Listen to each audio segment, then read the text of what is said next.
ইনশাল্লাহ শব্দ উচ্চারণ করে আবারও আলোচনায় এসেছেন হলিউড অভিনেত্রী অ্যান হ্যাথওয়ে। নতুন সিনেমার প্রচারণায় নিজের ভবিষ্যৎ পরিকল্পনা নিয়ে কথা বলতে গিয়ে তিনি বলেন দীর্ঘ ও সুস্থ জীবন কামনা করেন তিনি ইনশাল্লাহ। বিশ্বজুড়ে ভক্তদের কাছে তার এই স্বাভাবিক উচ্চারণ ব্যাপক সাড়া ফেলেছে এবং সামাজিক যোগাযোগ মাধ্যমে বিষয়টি নিয়ে প্রশংসা করছেন নেটিজেনরা।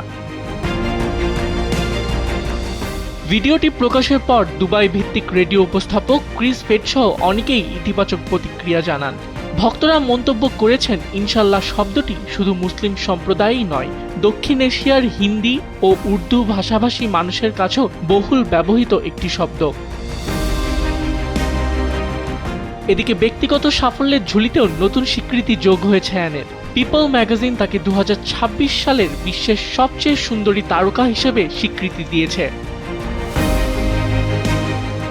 অন্যদিকে প্রায় 20 বছর পর দি ডেভিল ওয়ার্স প্রাডা 2 সিনেমার মাধ্যমে আবারও বড় পর্দায় ফিরছেন তিনি। ছবিটি পরিচালনা করেছেন ডেভিড ফ্রাঙ্কেল এবং এটি আগামী 1 মে 2026-এ মুক্তি পাওয়ার কথা রয়েছে। অন্যদিকে প্রায় 20 বছর পর দি ডেভিল ওয়ার্স প্রাডা 2 নিয়ে পর্দায় ফিরছেন তিনি। ছবিটি পরিচালনা করেছেন ডেভিড ফ্রাঙ্কেল এবং এটি আগামী 1 মে মুক্তি পাওয়ার কথা রয়েছে। আবিদ খান, সময়ের আলো।